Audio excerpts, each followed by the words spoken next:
For today's video ay mamamalengke nga po ako ngayong umaga. Kailangan ko na po talagang mamili ulit ng aming mga stock. Kaya samahan nyo na naman po ako ngayong umaga. Kaya mapasabi ka na lang talaga na ay for the go!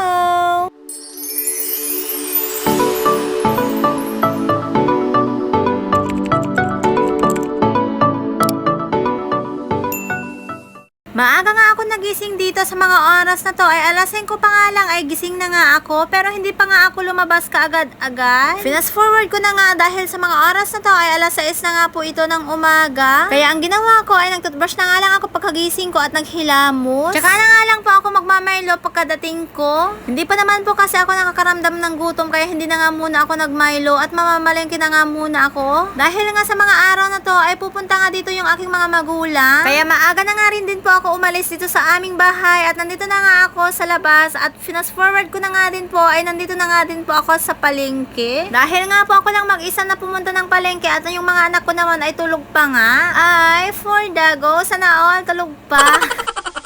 Kaya ayun, ako na nga lang po ang taga-video muna na mag-isa. Bale, ang bibilihin ko lang naman po dito sa palengke ay ang tambakol na isda. Nasabungan pa nga lang ako ay nakita ko na nga po na may tambakol dito. Pero sabi ko nga sa nagtitinda ay babalikan ko na nga lang mamaya. Dahil ang unahin ko nga pong bibilhin ay ang mga gulay. Kaya eto, pumunta na nga ako dito sa mga gulayan. O diba, ang dadaming gulay pero fresh na fresh. Pero fresh din ang kanyang bayad. O diba? Ibig kong sabihin na fresh yung bayad niya ay sobrang napakataas na po nga talaga ang mga bilihin dito. Naengganyo nga po ako sa sobrang ganda ng bulaklak ng kalabasa kaya bumili na nga po ako ng dalawa. Nakita ko na nga rin po itong okra kaya bumili na nga rin po ako ng worth of 10 pesos only. Dahil nga po sobrang taas na nga po talaga ang mga bilihin dito sa Pilipinas. Aba, for the God. Nakakita na nga rin po ako ng mga kakanin kaya bumili na nga rin po ako ng suman at isang balot na puto. Nakabili nga ako ng puto at suman ay nakita ko naman po itong mustasa. Bali, itong mustasa nga po ay sasahog ko mamaya sa sinigang na tambakol. O diba ang sarap? Ay, for the God. At bumili na nga rin po ako ng pinakbet dahil nga po ito na nga po yung request ng aking tatay. At dahil mabait nga po akong anak, o Charissa na all, mabait na anak. Ganyan ko lang po kasi kamahal yung mga magulang ko. At syempre, minsan lang naman po sila mamasyal dito sa aming bahay, dito sa Nueva Ecija. Nakita ko na nga rin po itong kabute, ay bumili na nga rin po ako ng 1/4. O diba, ang 1/4 is 60 pesos only. Ang mahal na nga din po ngayon ng kabute. Dati nga po, ang bili ko ng kabute ay only 40 pesos. Kaya binili ko na nga lang yung kabute na 1/4 kahit 60 pesos only. Dahil nga po naisip ko yung nanay ko ay hindi nga po siya gaano nakakapag-ulam ng mga isda, karne, manok, ganon. Bali, pinalinis ko na nga kay kuya yung tambakol na binili ko na isda para hindi naman na po ako maglinis pagdating ko dito sa bahay. Syempre, fast forward na nga ulit tayo dahil nga po hindi nga po ako makapag-video dahil nga po ako ay nagdadrive ng motor. Dapat po tayo ay laging safety first, o diba? At nandito na nga ako sa bahay at sinarado ko na nga rin po itong bakod para naman sa gano'n na hindi po makapasok yung mga animals. Ang dami po kasing animals dito, o diba? Hindi lang aso, pusa, gano'n. Pagkababa ko nga pa lang yung mga binili ko ay ayan, nag-alis na nga muna ako ng mga jacket at yung bag ko at ayan na nga, may pasayaw-sayaw pa nga ang inday. Pumunta nga po ako dito sa tindahan ni auntie para nga po bumili ako ng kape para pagdating nga po nila ay magkakape na nga din po sila. Dahil alam ko na pagod po sila sa kanilang biyahe. Lalong-lalo na nga po si tatay ay talagang magugutom yung pagkadating niya nga po dito sa aming bahay. Bali, ito lang naman po yung bahay namin na hindi pa matapos-tapos dahil nga po kapos pa nga po kami sa pera.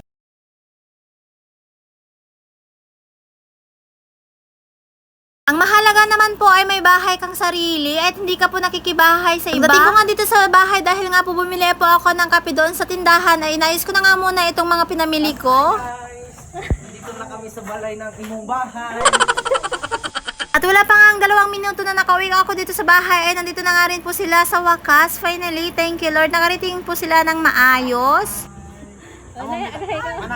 Manang, among men ni tatay, ito irrigation na ko. Nagbidbidyo, Manang. Nagalaan nyo? Agbidbidyo ni tatay, bidbidyo na dagi grarot. Hay, magbahay di.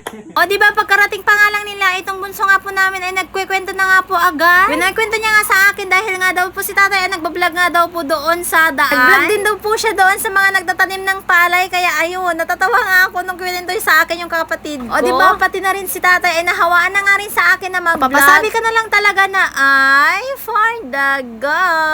Pagkarating pa nga lang po sila ay pinapasok ko na nga po dito sa aming bahay. bahay. Siyempre, nagtimpla na nga rin po ako ng kanilang kape or Milo dahil alam ko na gutom na nga po sila. Kaya ayan, tamang kain na nga lang si tatay dahil alam ko gutom na nga po talaga yan dahil di po yan sanay na hindi po kumakain sa pang-umagahan. Tinignan ko na nga rin po itong timba na dala nila at kung ano po ang kanyang laman. Dahil ang nakita ko lang naman kanina ay yung dahon ng saging at saka yung upo. Hindi ko talaga in-expect na may laman pa po palang iba itong timba. May ampalaya at itong barawbaw. Kung hindi nyo naman po alam yung barawbaw, edi dadag na lang ganun kasjay. Sa bali tayo gamin iti taawag iti barawbawin no dada. Pero ewan ko na nga lang sa inyong mga lugar kung anong tawag nyo dyan. Basta sa amin barawbaw or dadag. Ito naman si tatay ay nag-i-enjoy na nga kumain ay hinayaan ko na nga dahil alam kong talagang gutom na yan. Pero ito naman si nanay ay talagang napakasipag niya talaga pag nandito sa bahay. Ayaw niya po yung nakaupo lang siya dito sa bahay. Pero ako naman ang gusto ko ay nakaupo lang siya at ayaw ko naman po siyang mapagod. Bali ito nga po pala ang aming pananghalian ngayong araw. Magluluto nga po si Mudra ng pinakbet. O diba pinakbet? Pinaka nga pero di ka naman bet. Ay sana all pinapak ako hindi. Charot. Siyempre, dalawang putahe nga po ang aming pananghalian ngayon kaya ako naman ang magluluto na sinigang na tambakol para naman sa ganun ay may mahigo po kaming sabaw. Nagsimula na nga ako magluto sa mga oras na to ay wala pa nga po itong alas 9 ng umaga. Naglagay na nga ako ng kamatis, luya at sibuyas at siyempre hindi pwedeng mawawala ang tubig. Hindi na magiging sinigang yan kung walang tubig.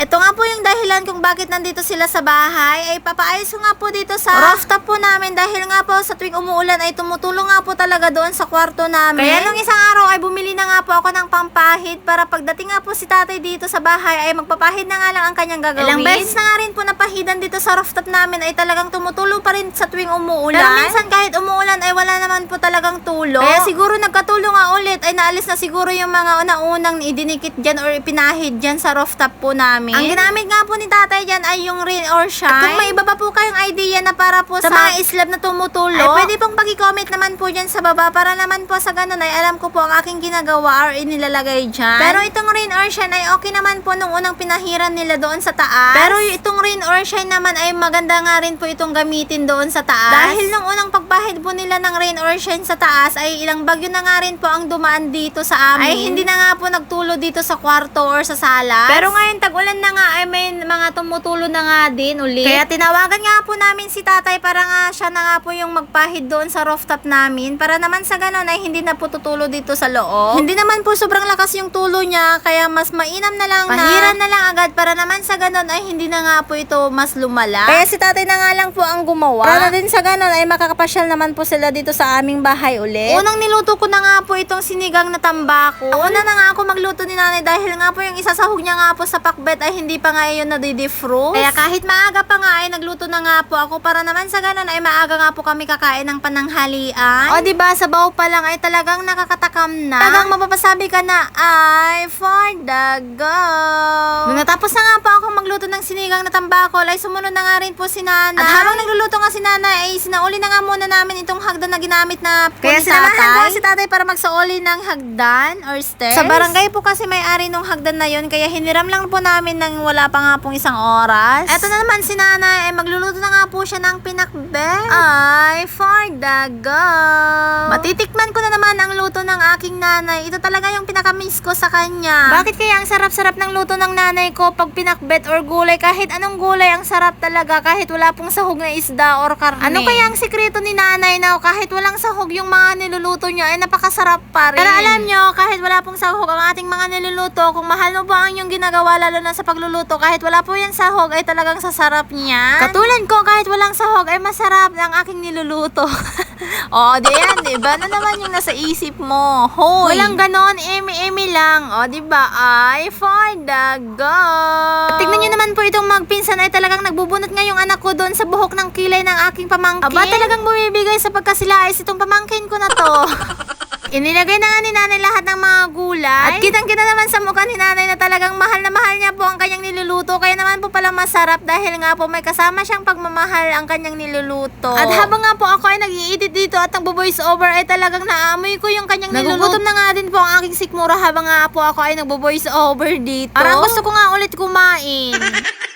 O, diba ang sarap ng pinakbet ni nanay? Ito talaga yung pinaka-the best na pinakbet. Sabi nga sa kabihan na pinak ka nga pero hindi ka naman bet. Sana all humuhugutira na ang inday. Nung nakaluto na nga si nanay, ay nagsandok na nga rin po ako ng aming pagkain para naman sa ganun ay makakain na nga po na kaming lahat. Dahil alam ko ay gutom na naman si tatay, lalo na si nanay ay hindi pa nga po yan ang umagahan. Sa mga oras na to ay wala pa nga pong alas 11. Ayan, sige, kain pa more, lamon pa more. O diba, ang sarap? Nung nakapagsandok na nga po ako ng pinakbet, ay nagsandok na nga rin po ako ng sinigang. At nung nakapagsandok na nga po ako ng mga pagkain po namin, ay tinawag ko na nga po ang mga magulang ko, yung kapatid ko, yung pamangkin ko, at syempre yung mga anak ko. At tignan nyo naman si Mudra, ang ganda ng kanyang pwesto dito sa sofa namin. Ay dito nga po siya kumain dahil nga po sa table po namin ay kulang nga po ng upuan. Kain po tayo! Kung sino man po yung mahuhuling kumain, ay siya nga po yung maghuhugas. Joke lang. O siya, at hanggang dito na lamang po ang aming video. Maraming salamat po sa inyong panonood at maraming salamat po sa lahat ng mga sumusuporta. Sana wag po kayong magsawang manood sa aming vlog. Don't forget to share and like and subscribe. Thank you for watching!